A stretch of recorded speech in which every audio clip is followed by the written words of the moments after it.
Support WrestleTalk! Tell a friend.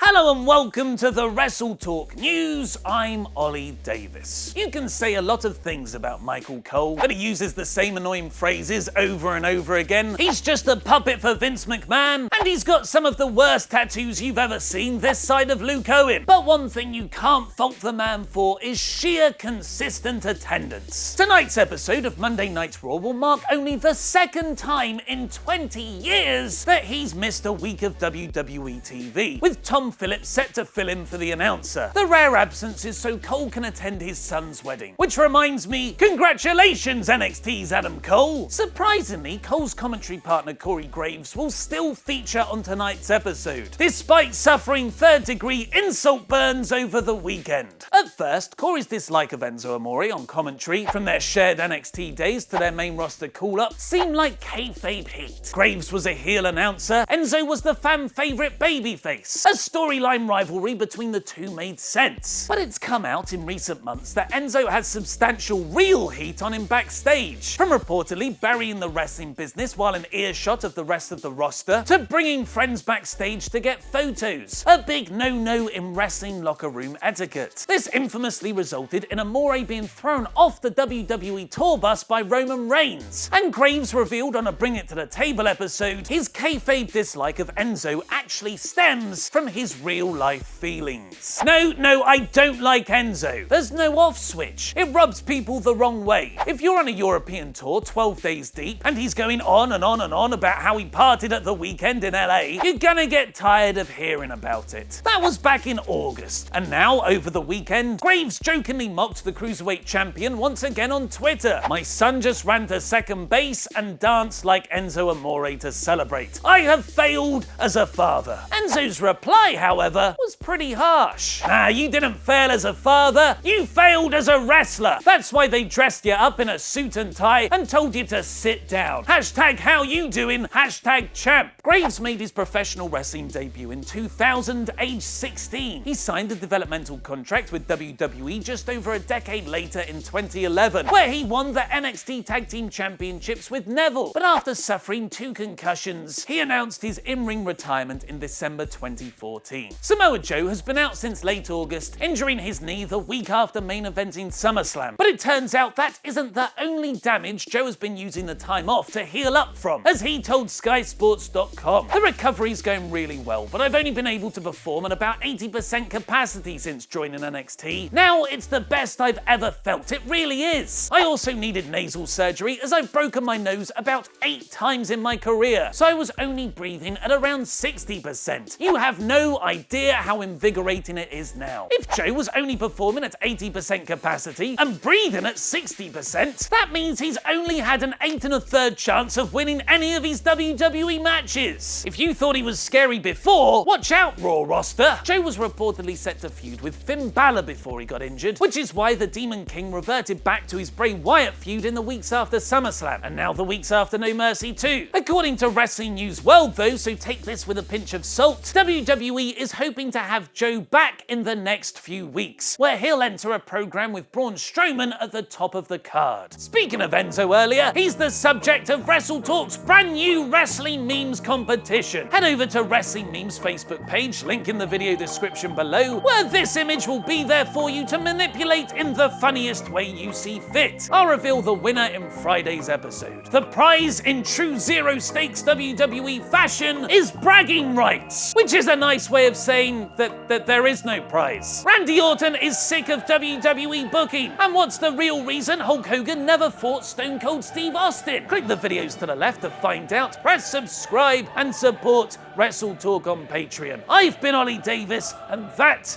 was wrestling.